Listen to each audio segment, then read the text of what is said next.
c'est la crise à l'Olympique de Marseille.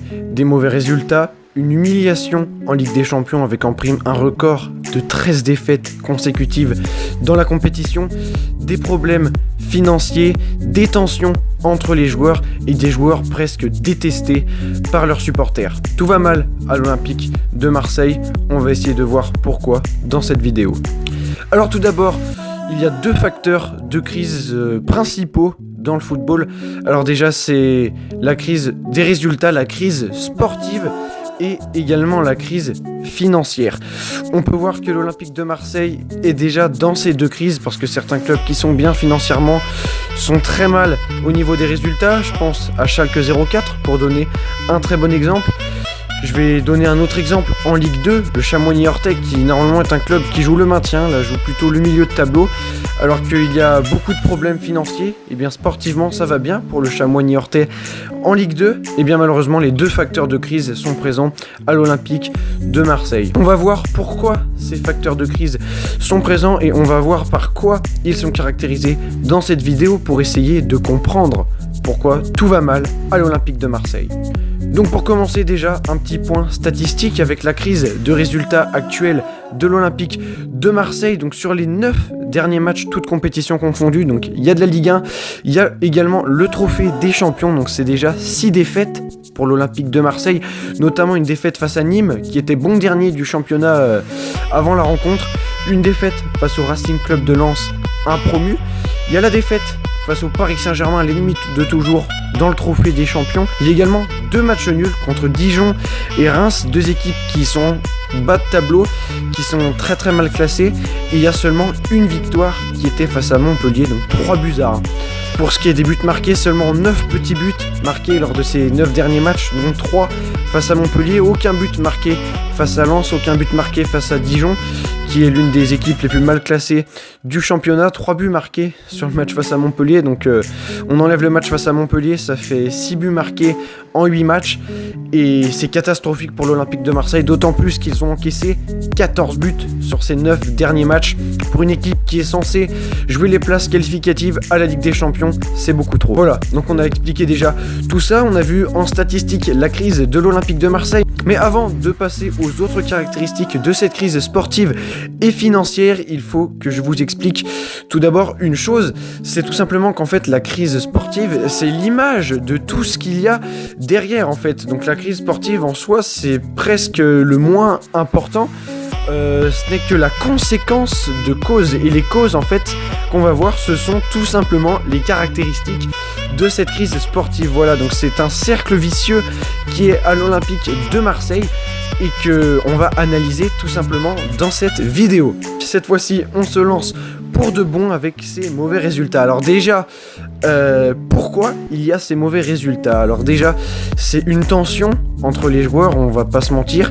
Il y a beaucoup de tensions. André Villas-Boas a déclaré pas plus tard qu'avant-hier, si je me trompe pas, que Florian Thauvin et Dimitri Payet ne passeraient pas leurs vacances ensemble. Ça veut tout dire, ça veut dire qu'il y a des tensions entre les deux. Et bien sûr, ça va au-delà de Florian Thauvin et Dimitri Payet, il y a des tensions dans le vestiaire, ça c'est à l'Olympique de Marseille, avec le coach également, qui n'est pas apprécié forcément par tout le vestiaire marseillais. Pour revenir sur l'épisode Florian Thauvin, Dimitri Payet, je sais pas si tout le monde s'en souvient, mais en 2014-2015, si je dis pas de bêtises, lors d'un match face à Rennes, il y avait eu des mots assez virulents qui avait été prononcé entre Dimitri Payet et Florian Thauvin. C'est peut-être là qu'avait commencé l'embrouille entre les deux, une cicatrice qui peut-être ne s'est jamais refermée entre les deux. Et donc là, apparemment, avec les mauvais résultats, c'est censé être en train de repartir. Et ensuite également, les joueurs marseillais sont détestés par leurs propres supporters. C'est incroyable, c'est rare de voir ça. Bon, bien sûr, détester quand même, c'est un grand mot. Il y a beaucoup d'amour qui tourne autour de l'OM quand les résultats sont là. Mais là, beaucoup de journalistes le disent, beaucoup de supporters le disent, beaucoup de passionnés de football le pensent également.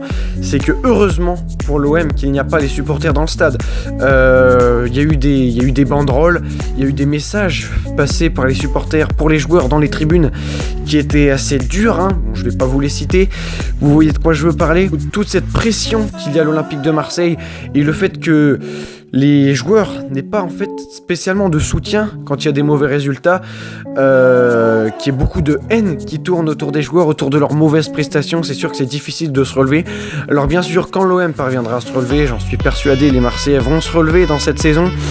Là il va y avoir beaucoup d'amour, et quand l'OM est en forme, et ben l'OM est très en forme avec les supporters et tout ce qui tourne autour. Ensuite, on va passer maintenant au deuxième gros facteur de crise à l'Olympique de Marseille, c'est la crise financière. Alors déjà, on sait déjà depuis quelques années, c'est compliqué financièrement pour l'Olympique de Marseille. C'est plus l'époque Bernard Tapie, non, c'est très loin ça. L'OM galère à recruter des joueurs. Voilà, ils ont réussi à recruter Arkadiusz Milik après de longues négociations avec le Napoli. Le Napoli en voulait 15 millions, le transfert tourne autour des 12 millions, donc une belle affaire pour l'OM. Mais on sait l'OM qui galère depuis de nombreuses années à recruter son grand attaquant, comme on le dit. Et donc ça c'est quand on voit l'OL par exemple qui peut se permettre de recruter des joueurs pour 26 millions d'euros. Je pense à Joachim Andersen, le défenseur l'année dernière, bon, qui n'a pas fait ses preuves, mais on voit que l'OL peut se permettre de faire des gros transferts comme ça, que beaucoup d'autres clubs peuvent se permettre de faire des gros transferts comme cela. Je pense bon, bien sûr au PSG, mais aussi à l'AS Monaco. Il y a du recrutement intelligent, je pense à Nice avec l'arrivée d'Amine Gouiri, à Lens avec l'arrivée de Gaël Kakuta, et à Marseille on cherche toujours ce grand attaquant qui n'arrive pas. On a essayé avec Kostas Mitroglou, bon, ça a été un flop total. Dario Benedetto, je pense qu'on peut le qualifier de flop également. Et là, l'arrivée d'Arkadiusz Milik, qui, je l'espère pour lui, ne sera pas un flop. Donc voilà, déjà l'OM qui galère à recruter ce numéro 9, ce buteur. Et pourtant, l'OM qui injecte pas mal d'argent, c'est surtout sur les buteurs que l'OM essaie d'injecter de l'argent ces dernières années. Et ça ne marche pas. Ensuite, il y a la masse salariale des joueurs de l'Olympique de Marseille. Des joueurs qui sont pour la plupart sans rendu. Je pense à Kostas Mitroglou, qui est un véritable gouffre financier pour l'Olympique de Marseille. Il ne joue presque pas. Et pourtant, il touche l'un des plus gros salaires de l'effectif. L'OM a la deuxième plus grosse masse salariale de France, je sais pas si vous vous rendez compte, c'est énorme, juste derrière le PSG, devant l'OL, devant l'AS Monaco, qui pourtant font des bien meilleurs résultats que l'Olympique de Marseille. Il y a également Florian Thauvin qui a un très gros salaire. Après lui, on peut pas le blâmer, c'est peut-être l'un des meilleurs Marseillais sur cette saison. Dimitri Payet qui a pas un très bon rendu cette saison, touche un gros salaire. C'est pareil pour Valère Germain et pour tant d'autres joueurs. Ça c'est très mal géré du côté de l'Olympique de Marseille. Le directeur sportif, les négociations avec les joueurs pour les contrats. Voilà, on achète des joueurs qui sont censés marquer beaucoup de buts, qu'on leur propose un énorme contrat avec beaucoup d'argent.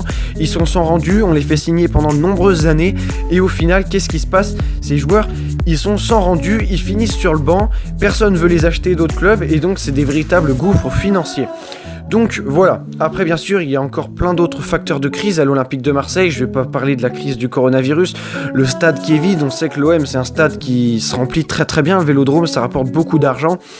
Et là avec la crise sanitaire, bon ça c'est un peu pareil pour tout le monde malheureusement, mais ça fait encore une autre caractérisation de la crise sportive qu'il y a à l'Olympique de Marseille. Donc voilà, l'OM 6ème du classement de la Ligue 1 après 19 journée, c'est déjà 4 points derrière le Stade Rennais qui est 5ème, c'est 7 points derrière l'AS Monaco qui est 4ème. L'OM est très loin de pouvoir arracher une place qualificative à la Ligue des Champions.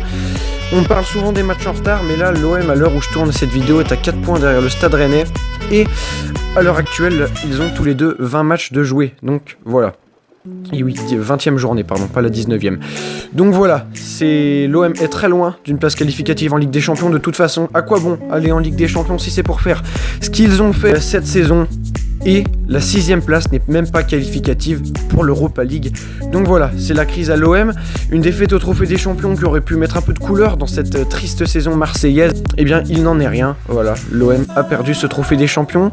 Toujours pas de trophée pour Payet dans sa carrière. J'espère que cette vidéo dans laquelle j'ai tenté de vous expliquer les différents facteurs de crise, donc crise économique, crise sportive à l'Olympique de Marseille, et les caractéristiques de ces deux crises qui font que l'OM va vraiment très mal en cette saison.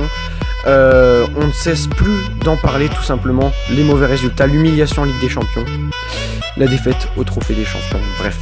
C'est la fin de cette vidéo, n'hésitez pas à me donner votre avis dans les commentaires. Si vous avez d'autres sujets de vidéos, un petit peu des analyses dans ce genre, n'hésitez pas à me les donner dans les commentaires. Je sais que tout n'était pas parfait, c'est la première fois que je fais une vidéo dans ce genre-là, donc pardonnez-moi si tout n'est pas très bien structuré dans cette vidéo, ou si même j'ai oublié tout simplement des éléments de la vidéo.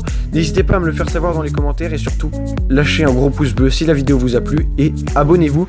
Sur ce, c'était RGM, et on se dit à très bientôt pour une nouvelle vidéo. Ciao ciao!